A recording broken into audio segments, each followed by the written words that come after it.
መብዛሕትኦም ሰባት ሰናይ ዓርቢ ጉድ ፍራይዴይ ዝብል ምስ ሰምዑ ዝስምዖም ቀዳማይ ስምዒት ናይ ምድንጋር ስምዒት እዩ።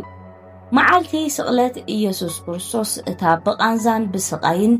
ብሞትን ዝተመልአት መዓልቲ ከመይላ ሰናይ ክትበሃል ትኽእል?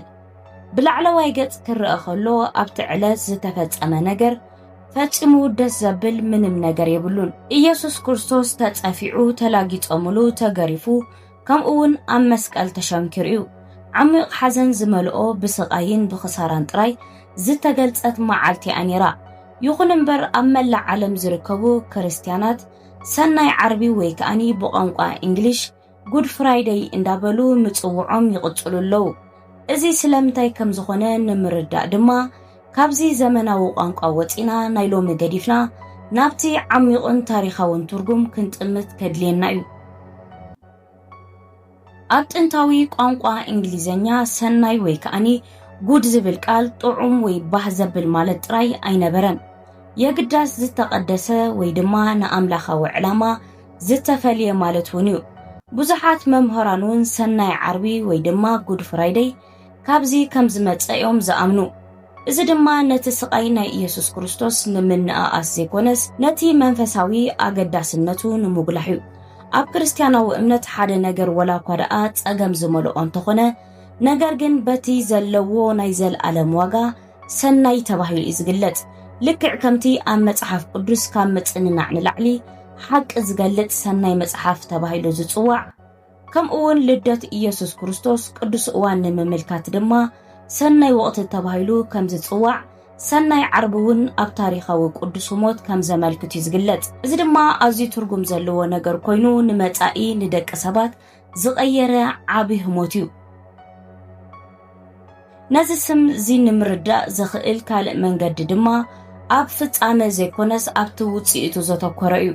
እወ ኢየሱስ ክርስቶስ ዝሞተላ መዓልቲ እያ ነይራ፣ ግናኸ ኢየሱስ ክርስቶስ ሓጢኣት ደቂ ሰባት ተሰኪሙ ኣብ መስቀል ዝተሰቕለላ መዓልቲ እያ። ሽዑ ድማ ማዕጾ ድሕነት ዝተኸፈተሉ፣ ፍቕሪ ንፍርዲ ዝሰዓረትሉ፣ ከምኡውን መስዋዕቲ ንምፍልላይ ዝተከኣሉ ህሞት እዩ ነይሩ። እቲ ኣብ ሰናይ ዓርቢ ዘሎ ሰናይ ዝብል ቃል ነቲ ዝተዓገሶ ስቓይ ዘይኮነስ ነቲ ብድሕሪኡ ዝመጸ ዓብ ዕላማ እዩ ዘመልክት። እቲ ዘፍርሕ ስዕረት ዝመስል ዝነበረ ብክርስቲያናዊ እምነት ግን ናይ መጀመርታ ዓወት እዩ። እቲ መወዳእታ ዝመስል ዝነበረ ብሓቂ መጀመርታ ድሕነትን ሓድሽ ህይወትን እዩ ኮይኑ፣ እዚ ኣረኣእያ እዚ ኣምላኽ ከመይ ገይሩ ከም ዝዓዪ ሓደ ሓያል ነገር እዩ ዘርኤናን ዝገልጸልናን። ኩሉ ግዜ ንስቓይ ብምእላይ ዘይኮነስ ናብቲ ስቓይ ብምእታው ብምቕያርን እዩ። ሰናይ ዓርቢ ከዓ ናይቲ ሓቂ ምልክት ኮይኑ ዝቕጽል ህያብ እግዚኣብሔር እዩ። እቲ ኣዝዩ ጸልማት ዝኾነ ህመት እኳ ንዝዓበየ ነገር ክውዕል ከም ዝኽእል ከዓ የርኤና። በታ መዓልቲ እቲኣ ኣብኡ እንተዝነብር ኢልኩም ሓሲብኩም ትፈልጡ ዶ ትኾኑ? ኣብ ጥቓ መስቀል ቆይምካ ከም ሕማም ሕልሚ ምተሰማዓካ ነይሩ። ሓደ ንጹህ ሰብ ከም ገበነኛ ክቕጻዕ ከሎ ምራእኻ። ላግፂቶም ወተሃደራት ከምኡውን ብኽያቶም ዘፍቅርዎ ሰባት እውን ምሰማዕካ። ይኹን እምበር ኣብ ውሽጢ እቲ ተስፋ ዘቑርፅ ትርኢት ግን ክርስቲያናት ሓደ መስተንክር ነገር ይፍጸም ከም ዝነበረ ይኣምኑ። ስቓይ ቦትኡ ንተስፋ ዝለቀሉ፣ ስቓይ ድማ ናብ ድሕነት ዝወስድ መንገዲ ዝኾነሉ ህሞት እዩ። እተን ዝሓለፋ ሰዓታት በታ ጸልማት ዓርቢ እንዳሓለፋ ምስከዳ እቲ ኩነታት እንዳኸበደ ኸደ፣ ዳርጋ ክጽወር ዘይክእል እናኾነ መጸ። ፍጥረታቱን ብስቓይ ኢየሱስ ክርስቶስ ዝሓዘኑ ይመስሉ ነበሩ። ፍርቂ መዓልትን ክንሱ ሰማይ ግን ሃንደበት ጸልሚቱ።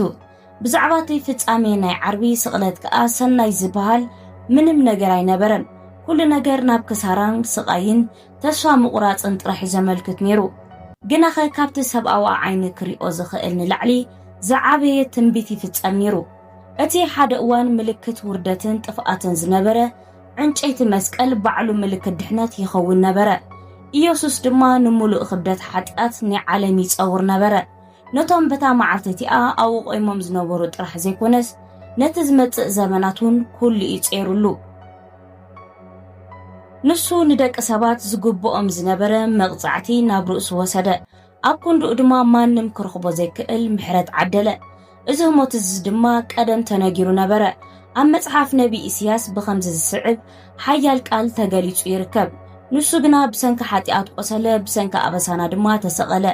نعنا سلام زمصالنا مقصعتي كاب ودقه نحنا ون بقسلو حونا ኢየሱስ ኣብ መስቀል ዝነበረ ስለ ዝሰዓረ ይነበረን ኣብኡ ዝነበረ ዕላምኡ ይፍጽም ስለ ዝነበረ እዩ ንሱ ካብ ስቃይ ኣይሃደመን የግዳስ ካብ መምላጥ ፍቅሪ መሪጹ ብፍቃዱ ተቀበሎ መስቀል ፍትሕን ምሕረትን ዝተረኽበሉ ቦታ ከዓ ኮነ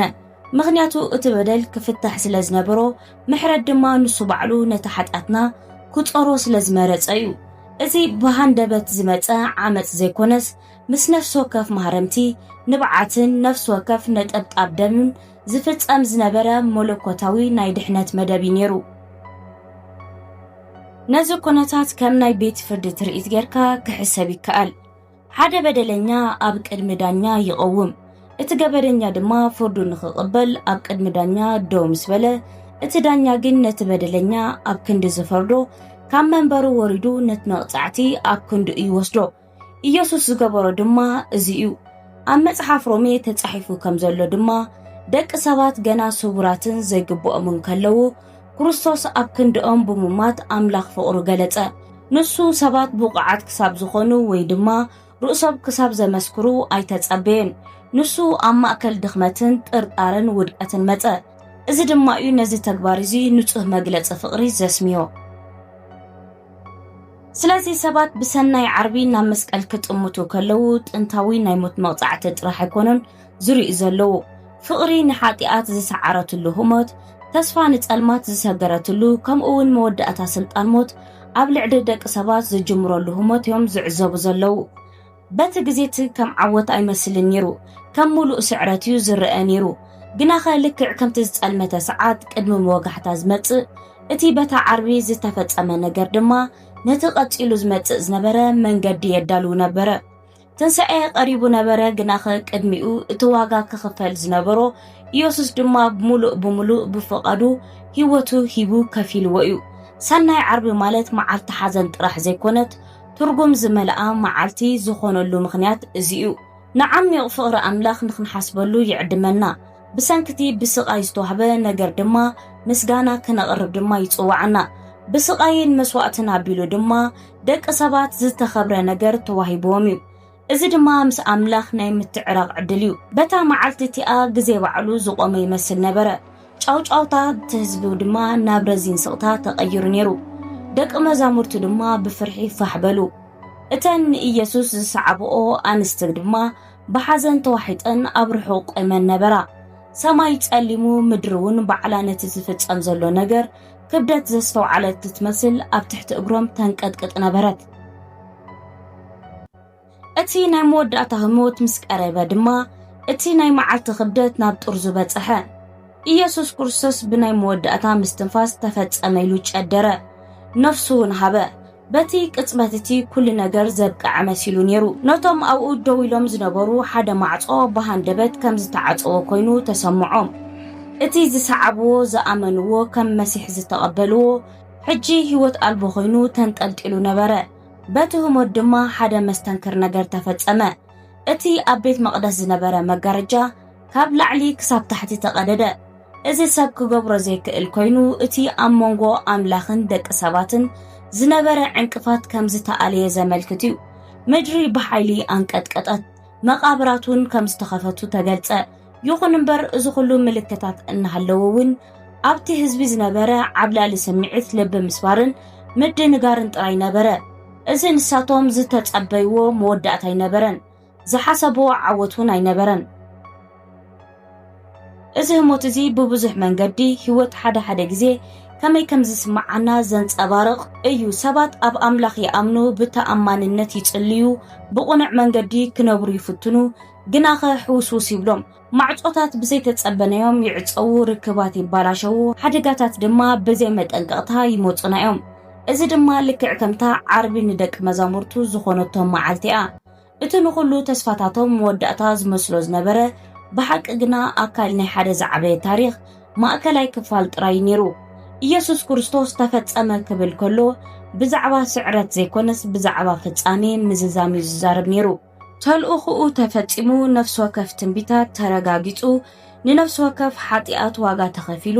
እቲ ዝለዓለ መስዋዕቲ ድማ ተገይሩ እቲ ንዘመናት ዝተገብሩ ስርዓታትን መስዋዕትን ዘመልክትዎ ዝነበሩ በቲ ኣብ መስቀል ዝተፈጸመ ሓደ ሁመት ድማ ተዛዘመ ናብ ኣምላኽ ዝወስድ መንገዲ ሕጂ ሙሉእ ብሙሉእ ተኸፍተ ስለዚ ድማ ካብዚ ንላዕሊ ድማ ዝድለ ምንም ነገር የልቦን ይኹን እምበር ነቶም ዘፍቅርዎ ዝነበሩ እቲ ስቃይ ኣዝዩ ሓቀኛ ነበረ ተኣምራቱ እንዳረኣዩ ሙታት ከተንስእ ማዕበል ከህድእ ሕሙማት ክፍውስ ከሎ ሪኦም እዮም ሕጂ ግና ስጉኡ ከም ናይ ዝኾነ ካልእ ሰብ ኣብ መስቀል ክወርድ ከሎ ይዕዘቡ ነበሩ ሓደ ትሑት ሰዓቢ ዝነበረ ዮሴፍ ኣርማትያስ ስጉኡ ንምውሳድ ሓተተ ኒቆዲሞስ እውን እቲ ሓደ እዋን ብምስጢር ናብ ኢየሱስ መፂኡ ዝነበረ ንቐብሪ ክዳሎ ሓገዞ ብጥንቃቄ ብበፍታን ቀመማትን ገኒዞም ካብ ከውሒ ኣብ ዝተጸርበ መቃብር ቀመጥዎ ሓደ ረዚን እምኒ ናብቲ ቦታ ተንከባሊሉ ንምእተው ማዕጾ ድማ ዓጸውዎ ሮማውያን ዋርድያታት ድማ ኣብ ኣፍደገ መቃብር ንኽሕልው ተመደቡ ነቲ ዝዕዘብ ዝነበረ ኩሉ ተስፋ ባዕሉ ዝተቐብረ መሰሎ ግናኸ በቲ ህሞትቲ ማንም ክሪኦ ዘይክእል ነገር ኣምላኽ ገና ይሰርሕ ከም ዝነበረ እዩ እቲ ናይ ሰማይ ስቕታ ኣምላኽ የለን ማለት ኣይነበረን እቲ ዝተዓጽኦ መቃብር ድማ ታሪኹ ኣብቂዑ ማለት ኣይኮነን ሰናይ ዓርቢ እዚ ሓያል መልእኽቲ ሒዘኣ መጺኣ ኣብቲ ስቕታ ኣብቲ ምጽባይ ከምኡውን ኣብቲ ዓሚቕ ሱቓይ ዝዓበየ ነገር ይፍጸም ነበረ ስዕረት ዝመስል ነገር ካልእ ናይ ሓደ ዝዓበየ ዓወት ክኸውን ይኽእል ነይሩ መቃብር ተዓጺ ተረፈን እቲ እምኒ እውን ኣብ ቦትኡ ይጸንሐን እቶም ዋርድያታት ድማ ነቲ ክመጽእ ዘለዎ ነገር ከዓግቱ ወይ ከኣሉን ግናኸ ናብቲ ቀጺሉ ዝኸውን ነገር ቅድሚ ምስጓምና ነታ ናይታ ዓርቢ ክብደትን ክንሰምዖን ዶ ክንብል ኣገዳሲ እዩ ናይቲ ስቃይ ማዓሞቕ ምዝርዳእና ጥራሕዩ እቲ ቀጺሉ ዝመጽእ ሓጎስ ሙሉእ ብሙሉእ ክንርድኦ ንኽእል እቲ መስቀል ኣብ ልዕሊ ኢየሱስ ክርስቶስ ብግዲ ዝተጻዕነ ነገር ኣይነበረን ንሱ ብፍቓዱ ናብኡ ተጓዒዙ እዚ ድማ ብሰንኪ ድኽመት ዘይኮነስ ብሰንኪ ፍቕሪኡ ምእንቲ ደቂ ሰባት ኢሉ ክጾሮ መረጸ ኢየሱስ ክርስቶስ ኣብቲ ናይ ስቃዩ ዝነበረ ህሞት ንኽረድእዎ ንመላእኽቲ ክጽውዕ ምኽኣለ ነይሩ ንሱ ግና ከምኡ ንኸይገብር መረጸ ነቲ ላልፂ ነቲ ሽንካር ነቲ ጽምኢ ከምኡውን ነቲ ብርቱዕ ጸልማት እንዳተዓገሰ ኣብ መስቀል ጸንዐ ግን ክርስቶስ ስለምንታይ ንኹሉ ጼርዎ እንተዳኢልና ምኽንያቱ ንሱ ካብቲ ዝነበረ ህሞት ንላዕሊ ንስግር ስለ ዝረኣየ እዩ ነፍሲ ወከፍ ጥፍኣት ነፍሲ ወከፍ ዝተሰብረ ልቢ ከምኡውን ብስቃይ እናጨደሩ ተስፋ ዝደልዩ ኩሎም ሰባት ረኣየ ስለዚ ድማ ክርስቶስ ብፍቕሪ ጸንዐ እቲ መስቀል ምልክት ድኽመት ኣይነበረን ዓለም ካብ ዝረኣየቶም ኩሎም ተግባራት እቲ ዝዓበየ መግለፂ ሓይሊ እዩ ነይሩ ኣብ ቀዳማይ ቆሮንጦስ 1:18 ተጻሒፉ ከም ዘሎ እቲ ናይ መስቀል ቃል ንገሊኦም ከም ዕሽነት ይመስሎም ይኸውን ነቶም ዝኣምኑ ግን ንሱ ሓይሊ ኣምላኽ እዩ ንብዙሓት ከም ስዕረት ዝተረኣየ ብሓቂ ግና ማእከል ዓወት እዩ ነይሩ ሰማይ ንምድሪ ዝተነከየሉ ፍትሕን ምሕረትን ዝተረኸብሉ ከምኡውን ፍቕሪ ክሳብ ዝኾነ ርሕቀት ክሳብ ሞት እኳ ክትከይድ ከም ትኽእል ዝተረጋገጸሉ ህሞት እዩ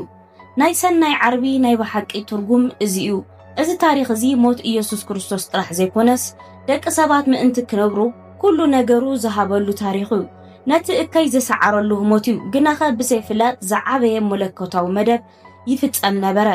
እቲ መወዳእታ ዝመስል ዝነበረ ናይ ዘለኣለማዊ ነገር መጀመርታ ዝኾነሉ ቦታ እዩ ኣብ ህይወትና እውን ከምታ ዓርቢ ዝበሉ ህሞታት ዓሚቕ ሓዘን ምድንጋር ወይ ከኣኒ ስቕታ ዝመልኦም እዋናት ከጋጥሙና ከለዉ ናብቲ መስቀል ጠሚጥና ኣምላኽ ኣብቶም ቦታታት ከም ዘይሓድገና ክንዝክር ንኽእል ልክዕ ከምቲ ምስ ኢየሱስ ክርስቶስ ዝኾነ ንሕና ገና ክንሪኦ ኣብ ዘይንኽእለሉ እዋን እኳ ዝዓበየ ነገር ይፍጸም ኣሎ እቲ ታሪኽ ኣብ መቃብር ኣይተወድአን ኢየሱስ ባዕሉ ኣብ ዮሃንስ 16:33 ንሰዓብቱ ኣብ ዓለም ጸበባ ከም ዘለዎም ኣዘኻኺርዎም ግናኸ ንሱ ንዓለም ስለ ዝሰዓራት ንኽተብዑ ነገሮም ንሱ ንቐሊል ህይወት ቃል ኣይኣተወን ብኡ ኣቢሎም ግን ሰላምን ዓወትን ከም ዝረኽቡ ቃል ኣተወሎም መስቀል ሕጂ ምልክት ውርደት ዘይኮነ ሓያል ምልክት ተስፋ ዝኾነሉ ምኽንያት እዚ እዩ ህይወት ክሳብ ክንደይ ይጸልምት ብዘየገድስ ነገራት ክሳብ ክንደይ መወዳእታ ዘለዎም ይምሰሉ ብዘየገድስ ኣምላኽ ካብቲ ዝተሰብረ ኩነታት እኳ ብርሃንን ህይወትን ዕላማን ከምጽእ ከም ዝኽእል መዘኻኸሪ ኮይኑሎ ስለዚ እወ ሰናይ ዓርቢ ብስቃይ ዝተመልአት መዓልቲ ኣኔራ ግናኸ ዕላማ ዝተመልአት እውን ያኔራ ናይ ምሕረት መዓልቲ ኣኔራ ኣብታ መዓልቲ ስቕታ ነበረ ግናኸ ጥርዙ ዝሓዘ ነበረን ቅዱስ ነበረ መወዳእታ ይመስል ነበረ ግን ኣብ ኢድ ኣምላኽ ዝተመስረተ ሓድሽ መጀመርታ ኾነ ሰናይ ተባሂላ እትጽዋዓሉ ምኽንያት ድማ እዚኡ ቀሊል ስለዝነበረ ዘይኮነስ ንኹሉ ዝግብኣ ክቡር ዋጋ ስለዝተኸፈለላ እዩ ሰናይ ዓርቢ ተባሂላ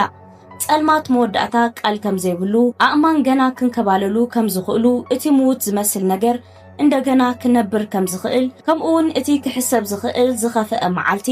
ኣምላኽ እቲ ዝዓበየ ስርሑ ዝጅምረሉ ህሞት ክኸውን ከም ዝኽእል ከዓ የዘኻኽረና ክቡራት ተኸታተልቲ ናይ ጓልሽሻይ ዩቲዩብ ዓርቢ ስቕለት ከንዓኹም ሰናይ ዓርቢ ሰናይ መዓልቲ ድያ ወይስ ተፈርሕን ተጨንቕን መዓልትኛ ሓሳብኩም ርእይቶኹም ኣቦታኹም እንታቐምጥለይኹም ምሳኹም ዝጸናሕኩ ሃና ሲሻዬ ክሳብ ሕጂ ምሳይ ተራጸኒሕኩም ነዛ መደብ እዚኣ ፈቲኹም ኣለኹም ላይክ ምግባር ኣይትረስዑ ከምቲ ልሙድካ ሓደሽቲ ፋሚሊ ወይ ከዓ ሳብስክራይብ ዘይገበርኩም ቤተሰብ እንተደኣ ሃሊኹም ሳብስክራይብ ብምግባር ከምኡውን ሃናፅ ዝኾነ ሓሳብ ርእይቶም ዘለኩም ከምቲ ልሙድ ብጭዋ ዝኾነ መልክዕ ኣቦታ ኮሜንት ሴክሽን ጽሓፉለይኹም ኣነ እውን ንሓሳብኩም ንርእይቶታትኩም ክቕበለ ክምልሴ ኣብ ዝመጽእ ብኻልእ መደብ ይራኸበና ሰሰናዩ ጠጥዑ ምናዕኹም ቻው